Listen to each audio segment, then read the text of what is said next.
Maka kalau pemerintah mau bikin undang-undang, mau bikin peraturan, pakai pikiran. Siapa yang akan melaksanakan peraturan ini? Siapa yang melaksanakan undang-undang ini? Kau jangan bikin undang-undang peraturan semau-maunya. Pikirkan dulu, siapa yang akan melaksanakan peraturan yang kau bikin ini? Yang akan melaksanakan 90% beragama Islam. Jangan Anda bikin peraturan pemerintah yang bertentangan dengan Al-Quran dan Sunnah Nabi. Persilakan Anda bikin peraturan. Kalau peraturan itu jelas-jelas bertentangan dengan Quran dan Sunnah Rasulullah, umat Islam siap untuk tidak mengerjakan. Belanda yang melarang kiai bicara politik, maka saatnya para ulama, saatnya para habaib untuk bicara politik. Selamatkan NKRI ini, selamatkan Indonesia ini, selamatkan negara Republik Indonesia ini. Supaya ulama kalau sayang negara, ulama bicaralah soal 100%. Yang saya sampaikan tadi kepada wali kota dan bapak polisi. Apa saya katakan kepada beliau tadi itu? Persis 100%. Pidato beliau terakhir itu. Saya katakan pemerintah sadarlah bahwa Indonesia ini bukan negara Islam. Tapi kebetulan Indonesia ini 90% rakyatnya beragama Islam. Maka kalau pemerintah mau bikin undang-undang, mau bikin peraturan, pakai pikiran. Siapa yang akan melaksanakan peraturan ini? Siapa yang melaksanakan undang-undang ini? Kau jangan bikin undang-undang peraturan semau-maunya. Pikirkan dulu, siapa yang akan melaksanakan peraturan yang kau bikin ini? Yang akan melaksanakan 90% beragama Islam. Jangan Anda bikin peraturan, ya Pak Jinuri ya. Jangan Anda bikin peraturan pemerintah yang bertentangan dengan Al-Quran dan Sunnah Nabi. Persilakan Anda bikin peraturan. Kalau peraturan itu jelas-jelas bertentangan dengan Quran dan Sunnah Rasulullah, umat Islam siap untuk tidak mengerjakan. Persis tadi saya katakan. Nggak ada bedanya. Lah inilah saudara-saudara, alhamdulillah sudah dibangkitkan semangatnya tadi. Sekarang tinggal saya ngisi ilmunya. Ya, sudah cukup tadi dibangkitkan dengan ilmunya, dengan semangatnya. Sekarang saya mau ngisi saudara. Agama Islam yang diturunkan oleh Allah terakhir sebagai penutup, itu syariat Allah dari langit sudah tumplek-blek. Bahasa Jawa ini. Ada orang Jawa enggak? Ada. Orang Jawa itu kalau sungguh-sungguh mesti kata akhir diulang. Kalau orang Jawa bilang kemarin di Jatinegara macet, enggak apa-apa, itu masih jalan. Tapi kalau orang Jawa bilang kemarin Pak Kiai di Jatinegara jalan macet, itu orang Jawa itu. Matiin mesin. Udah, nggak usah jalan, matiin aja mesin udah. Kalau sudah macet, syariat Allah diturunkan oleh Allah sesuai dengan kepentingan manusianya. Tidak diturunkan sekaligus sama Nabi Adam. Karena diturunkan sekaligus sama Nabi Adam, banyak yang tidak dijalankan. Zaman Nabi Adam tidak ada undang-undang nyolong. Mengapa tidak ada undang nyolong? Karena zaman Nabi Adam tidak ada orang nyolong. Mengapa tidak ada orang nyolong? Karena tidak ada orang. Selesai. Untuk apa diturunkan undang-undang nyolong? Nggak ada gunanya itu. Dunia belum dikapling-kapling. Negara saja belum ada. Nggak perlu. Nggak diturunkan oleh Allah. Zaman Nabi Adam tidak diturunkan undang-undang perkawinan sempurna seperti kita ini. Mengapa? Karena zaman Nabi Adam tidak ada orang kawin. Mengapa tidak ada orang kawin? Ya tidak ada orang. Siapa mau jadi besan? Cukup Allah kasih kemurahan. Kakak kandung kawin dengan adik kandung, adik kandung dengan adik kandung. Kalau sekarang di Jatinegara ada orang mau kawin dengan adik kandungnya sendiri, itu anak salah lahir. Mestinya lahirnya zaman Nabi Adam. Datang Nabi Nuh sempurnakan, datang Nabi Ibrahim sempurnakan, datang Nabi Musa sempurnakan, datang Nabi Isa sempurnakan dengan kitab Injilnya. Datang Nabi Muhammad, semua kitab ditarik oleh Allah. Maka semua kitab ini sebenarnya menurut Al-Quran sudah tidak ada di permukaan bumi. Yang asli menurut Islam, Injil yang asli, yang firman Allah kepada Nabi Isa, bukan perkataan Nabi Isa, itu kitab Injil. Kitab Taurat itu perkataan firman Allah kepada Nabi Musa, dan bukan perkataan Nabi Musa sebagaimana Al-Quran. Al-Quran diturunkan sempurna, semua syarat Allah tumplak blak, tumplak blak, gak ada sisanya lagi sudah. Sehingga Islam diturunkan mengatur segala-galanya. Orang yang berkata, kalau boleh saya katakan kaum sekuler, yang mengatakan bahwa agama tidak mengatur kehidupan manusia sehari-hari, sehingga agama dipisahkan dengan kehidupan manusia sehari-hari, itu menunjukkan orang itu orang yang tidak mengerti Islam.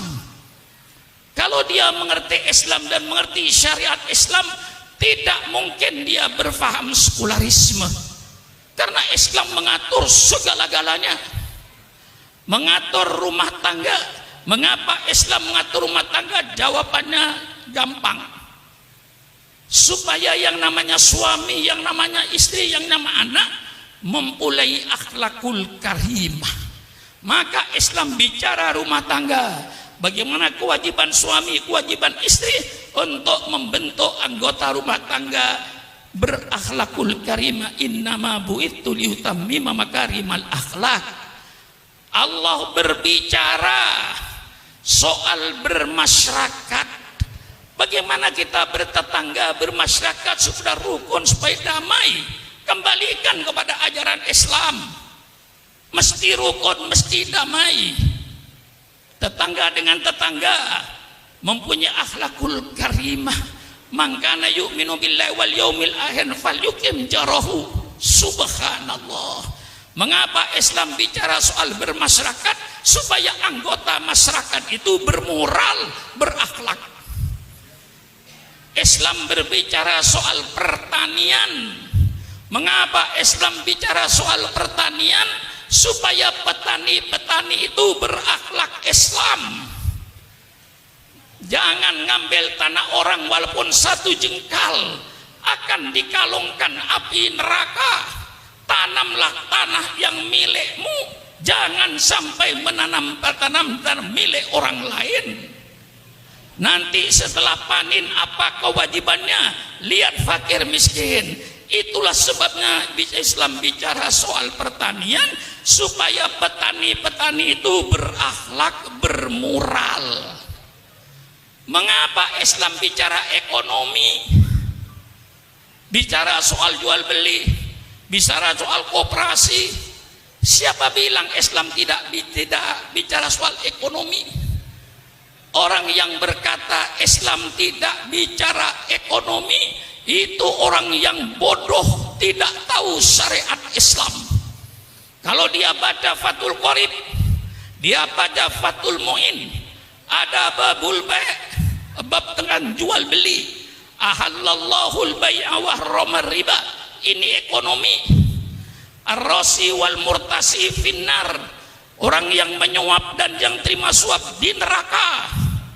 La ta'kulu amwalakum bainakum bil batil, jangan kau makan harta orang lain dengan cara yang batil, ngurangin timbangan dan seterusnya. Islam mengatur ekonomi, Sampai cara mesen barang, Islam mengatur menurut sunnah Rasulullah bagaimana cara mesen barang, bagaimana berkooperasi. Islam mengatur bagaimana cara penanaman modal yang dikenal dalam hukum fikih babul qirot. Ada yang membaca babul qirot, persilakan. Bagaimana investasi dalam Islam. Islam berbicara sampai mendetil bagaimana memesan barang. Ya guys, sekarang ada online, ada syarat-syaratnya, memesan namanya babus salam. Bagaimana kita memesan barang, syaratnya bagaimana, pembayarannya bagaimana. Persilakan baca Fathul Qarib, Fathul Muin. Jadi kalau ada tokoh Islam berkata bahwa Islam tidak mengatur kehidupan manusia sehari-hari, itu keluar dari orang-orang yang bodoh dan tidak mengerti syariat Islam. Paham? Paham? Mestinya saya sudah tidak pidato begini. Dulu 40 tahun yang lalu saya begitu pidato begini. Tapi kalau sudah Islam dikutik-kutik, saya katakan jangan membangunkan macan tidur. Saya sudah tidur sebenarnya karena tua. Tapi jangan coba-coba Islam itu dipermainkan. Syukur akan tampil sebagaimana dulu ketika umur 20 tahun, 30 tahun. Tangan saya masih mampu untuk nunjuk-nunjuk. Kalau ini sudah menyangkut soal Islam. Jadi orang yang berkata Islam tidak mengatur ekonomi, tidak mengatur politik, itu orang yang bodoh Islam. Ngaji, jangan Islamnya cuman asyhadu an la ilaha illallah wa asyhadu anna muhammadar rasulullah, tidak pernah belajar Islam, tidak pernah ngaji tafsir, tidak pernah ngaji hadis, lalu berkata bahwa Islam tidak mengatur kehidupan manusia. Itu keluarlah dari pemikiran orang-orang yang bodoh Islam. Paham? Mengatur ekonomi, mengatur ekonomi supaya pelaku ekonomi bermoral, yang dagang berakhlak, yang buka industri berakhlak. Ini tujuannya mengapa Islam bicara ekonomi, supaya pelaku ekonominya bermoral, berakhlak. Innama bu'itsu liutammima makarimal akhlak. Paham? Mengapa Islam bicara politik? Intinya, kata kuncinya satu, innama bu'itsu liutammima makarimal akhlak. Mengapa Islam bicara politik? Islam bicara politik supaya pelaku politik bermoral, berakhlak. Sebagai seorang pemimpin, apa kewajibannya terhadap rakyatnya? Hai pemimpin-pemimpin, jangan kau berpikir apa yang akan saya ambil dari rakyat, tapi pemimpin, berpikirlah apa yang akan kau berikan kepada rakyatnya itu. Kalau kau selalu berpikir apa yang saya ambil dari rakyat, ya gampang, naikkan semua pajak. Maka pemerintah bukan berpikir apa yang saya ambil dari rakyat, tapi pemerintah berpikir apa yang harus saya berikan kepada rakyat. Bagaimana? Bagaimana? Ngotot lagi saya ini, dipancing Habib Hanif tadi itu. Lah ini Islam. Siapa bilang Islam tidak bicara politik? Yang melarang kiai bicara politik, yang melarang ulama bicara politik di masjid-masjid, di masjid taklim adalah Belanda. Sekali lagi, yang melarang kiai bicara politik, bicara soal negara, itu Belanda. Mengapa Belanda melarang kiai bicara politik? Karena Belanda ingin menjajah Indonesia sampai kiamat. Maka Belanda melarang. Banyak kitab-kitab dulu Kiai Maskur, mantan Menteri Agama, cerita kepada saya Banyak kitab-kitab yang dilarang oleh Belanda yang membangkitkan semangat anak muda. Namanya kitab Idotun Nasiin. Ya, Kiai? Masih ingat kitab Idotun Nasiin? Kitab Idotun Nasiin ini membangkitkan generasi muda.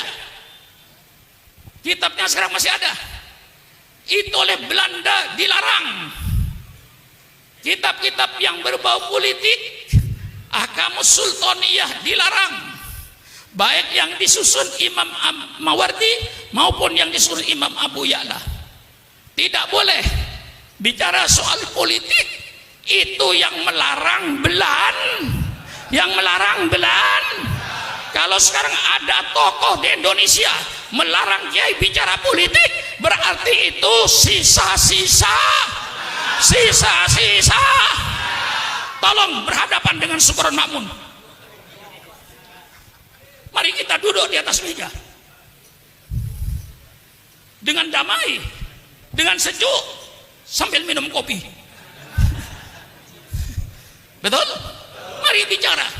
Jangan ngomong sembarangan kalau tidak ngerti Islam. Di mana kau ngajinya? Di mana kau menuntut ilmunya? Mentang-mentang jadi tokoh, tidak pernah ngaji Islam, berbicara tentang Islam. Ini yang merusak Islam di Indonesia ini. Mari secara ilmiahnya saya kupas. Quran, ayat politik dalam Quran terlalu banyak. Saudara kenal baldatun thayyibatun wa rabbun ghafur? Di mana itu? Di mana itu? Apa baldatun thayyibatun wa rabbun ghafur? Negara yang baik, negara yang aman, negara yang damai, negara yang sejahtera. Itu dalam surat As-Saba. Itu tertulis dalam Al-Quran. Masih banyak ayat-ayat yang berbicara soal negara. Banyak. Saya kasih sebagian saja. Lau anna ahlal qura amanu wattaqau la fatahna alaihim barakatim minas sami walakin dzakadzabu fa'udnahum bima kanu yaksibun. Ini ayat bicara politik negara. Seandainya penduduk negeri ini beriman dan bertakwa kepada Allah, pasti kata Allah, saya bukakan keberkahan dari langit. Hujan turun berkah, bukan angin puting beliung. Hujan turun berkah, bukan banjir bandang.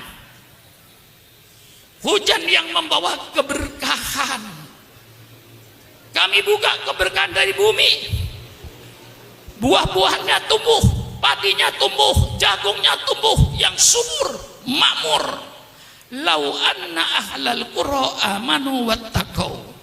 Ini ayat menyebut satu negara.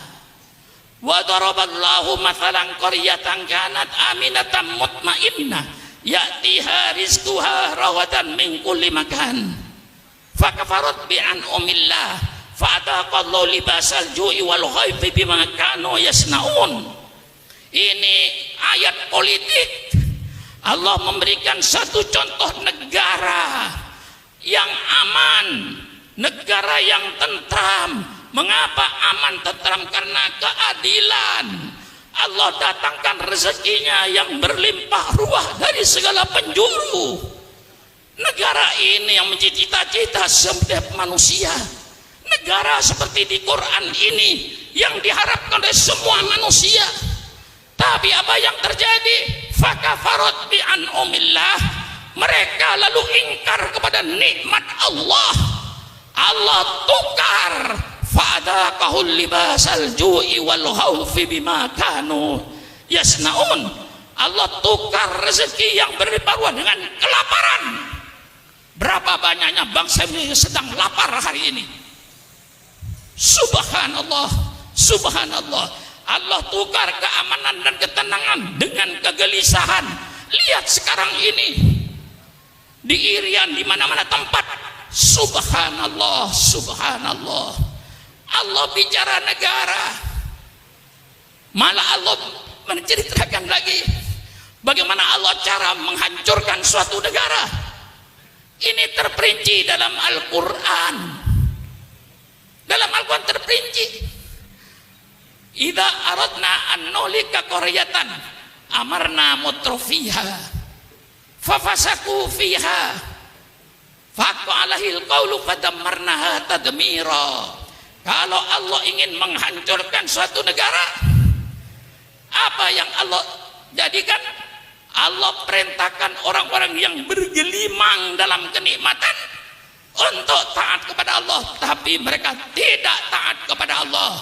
Orang-orang kayanya yang bergelimang dengan kenikmatan itu, mereka main perempuan, main judi, mabuk-mabukan, segala larangan Allah. Itulah Allah hancurkan negeri itu kalau ini sudah terjadi. Ada yang membaca tafsir itu bukan amarna, dibaca amarna. Kalau Allah ingin menghancurkan suatu negara, maka Allah jadikan pemimpin negaranya itu orang-orang yang bergelimang dalam kemewahan. Karena mereka sudah bergelimang dalam kemewahan, dengan makan duit rakyat, dia lupa kepada rakyatnya. Dia kerjakan kedoliman, dia kerjakan ketidakadilan. Disitulah Allah hancurkan negeri itu. Bagaimana? Ini nyumbang atau menduskan Habib Hamid aja saya ini. Ya karena saya orang tua, maka diletakkan belakang itu benar itu. Persilakan Kiai bicara, segala macam bicara bebas. Syukur Mansur terakhir mesti nyambung. Kayak asli pidato, saya belakangan nyambung. Setiap kiai pidato, saya belakangan nyambung. Tinggal nerusin aja. Maklum umurnya 81 tahun. Ya, bicara 8 apa? Saya ini pidato Habib Hanif sudah 53 tahun. Saya pidato sejak zaman Bung Karno. Saya sudah pidato melawan Bung Karno.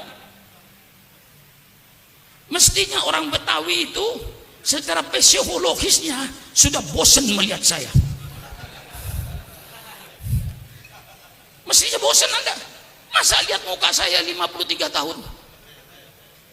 Mendengar suara saya mulai saudara di ibtidaiyah, mulai di sanawiyah, sampai sekarang jadi kiai. Insya Allah Kiai Munawir asli itu mendengar pidato saya barangkali di sanawiyah waktu itu. Mendengar pidato saya, mestinya Kiai sudah bosan mendengar suara saya ini. 52 tahun, 36 tahun suaranya itu aja. Mukanya itu aja. Bosan enggak? Bosan enggak? Mengapa tidak bosan? Saya memberikan ini bahwa Islam itu bicara politik. Belanda yang melarang kiai bicara politik, maka saatnya para ulama, saatnya para habaib untuk bicara politik.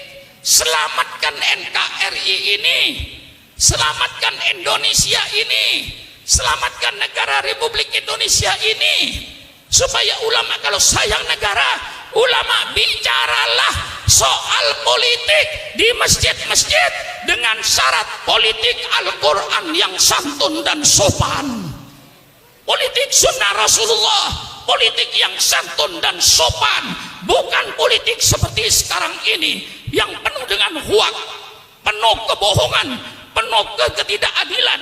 Mari kita bikin politik yang sopan, politik yang santun, kembali politik yang sopan, politiknya Al-Qur'an.